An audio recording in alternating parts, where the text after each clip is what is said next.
Cancel culture. Depending on who you talk to, it's either the most important cultural problem our society is grappling with, or a complete non-issue. On the right, cancel culture is a looming menace, an attempt by liberals to control the discourse and repress dissenting voices. On the left, cancel culture represents the powerful and privileged being held to account, the will of the people standing up against cruelty and bigotry.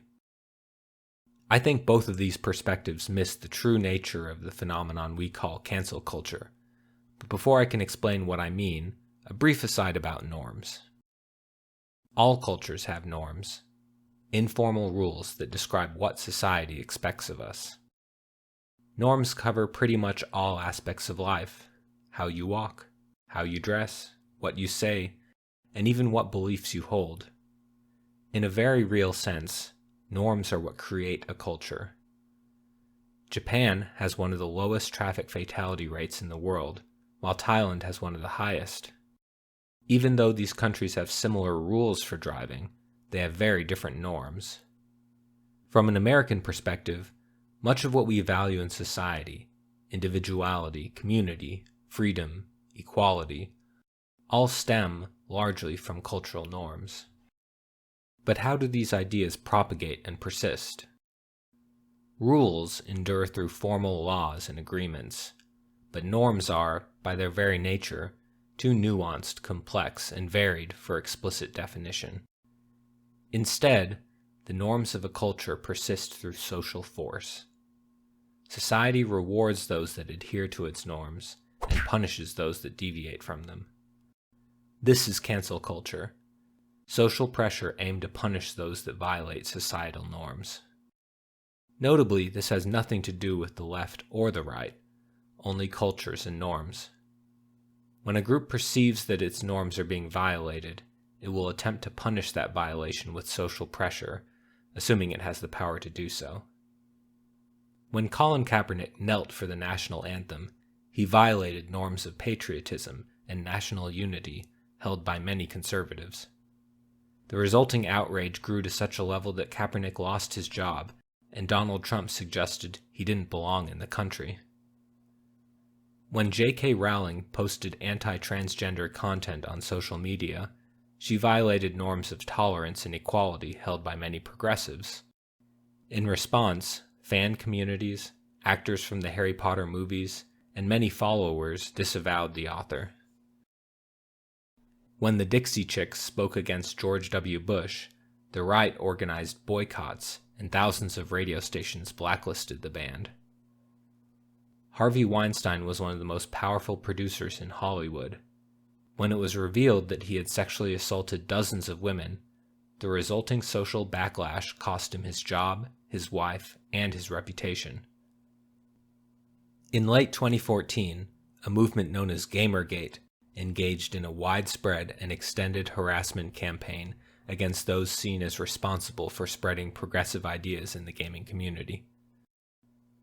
When Trump decided that Goodyear, the tire company, was treating him unfairly, his supporters protested and boycotted.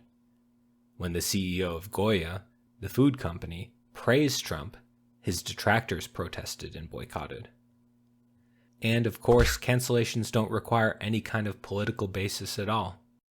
In 2015, a video of the employees of a car dealership berating a pizza delivery worker went viral. The company was flooded with negative reviews and complaints, and its website was taken down. Eventually, the company was forced to close when the town refused to renew its license. In each of these examples, members of a group perceive a violation of their norms and react by using social pressure to punish the violator. The mechanism is the same for the left, the right, and everything in between, and it has existed in more or less the same form since culture began. Except something has changed. You don't need me to tell you this. It's obvious to anyone paying attention that cancel culture has become both more prevalent and more severe in the last decade. While this has enabled the people to hold the powerful to account, and has seen some truly deserving individuals face justice, it has also amplified the social pressure we apply to ordinary individuals to a startling degree. The question is why. Spoilers, it's all the internet's fault. I knew it was a bad idea. But more specifically, I'll be going over 3 important factors that have increased both the volume and toxicity of cancel culture. First off, social media acts as a massive amplifier for social pressure. To illustrate this, let's consider an example. Joe here publicly violates one of society's norms. Before social media, the only people who would ever know about this transgression would be a dozen or so people in Joe's community. Of those, let's say about 10% are inclined to confront Joe about it. So 1 or 2 people Joe knows speak to him, perhaps criticizing his violation of the norm or encouraging him to do better. Finally, after receiving this social pressure, Joe can choose to acquiesce. If he does, his critics will see the change, and the pressure will cease. Now contrast this with how the same scenario would play out in the age of social media. Instant sharing across an extended friend network means news of the norm violation spreads faster and further. As people respond, the information travels along their networks as well, soon expanding beyond Joe's immediate community. Social media companies make their money from engagement, and they have long since learned that outrage is excellent for driving engagement. So they elevate news of the norm violation above other posts. Before social media, the idea that being a jerk would get you on national news was absurd. But that's exactly what happened to the car dealership employees who were rude to a pizza delivery guy. Joe's norm violation may be seen by thousands or even millions of people, the vast majority of whom knew nothing about him before this incident. Even if only 1% of people choose to confront Joe, he will be inundated with criticisms and vitriol. This is probably the biggest thing that has changed. Social media massively amplifies our social norm violations, as well as the social pressure that appears in response to them.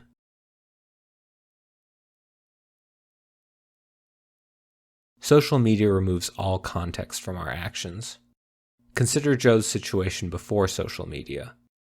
All of the people who learn about Joe's norm violation are members of his community. Some of them work with him or go to school with him. Some know his friends or family.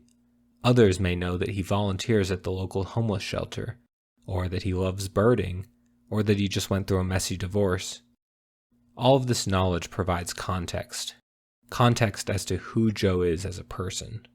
When these people witness Joe's norm violation, they use this context to inform their reaction, and generally, unless Joe is truly an irredeemable jerk, they won't be as harsh to him. Now contrast this with the people who learn about Joe's norm violation on social media. Almost all of them know nothing about Joe. The only information they have about him is his norm violation, so that is the only thing that informs their understanding of who he is. Joe becomes a stand-in for the violation itself and all of the people who commit similar violations, and it's much easier to be cruel to a concept than a person. Because social media has stripped away the context of both the norm violation and Joe himself, the response is harsher, more widespread, and untempered by concern for Joe as a human being. This is also the reason we increasingly see people canceled for things they did many years ago, even if they were very young at the time. With proper context, we understand that people grow and change. They're certainly not defined by a single misdeed from their childhood. But stripped of context, that misdeed defines the target's entire life. They can be punished for their past sins because they are understood only through those sins.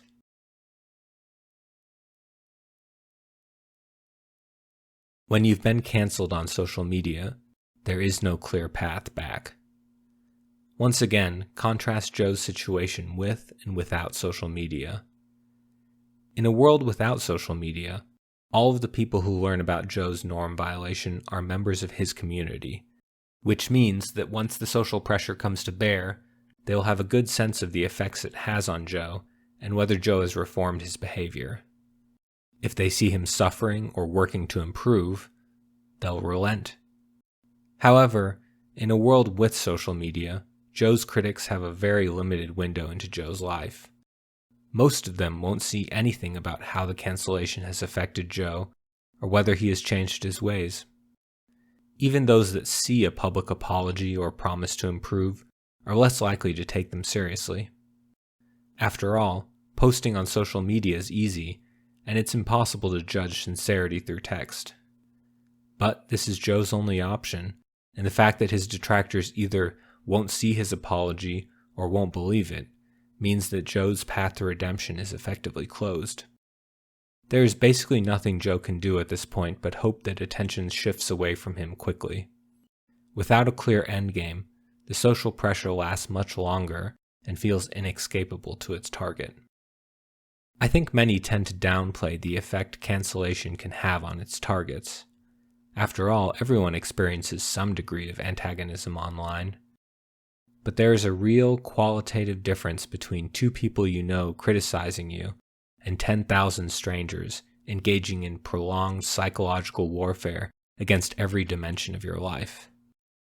All you need to do is follow the victims of cancellation to see its effects.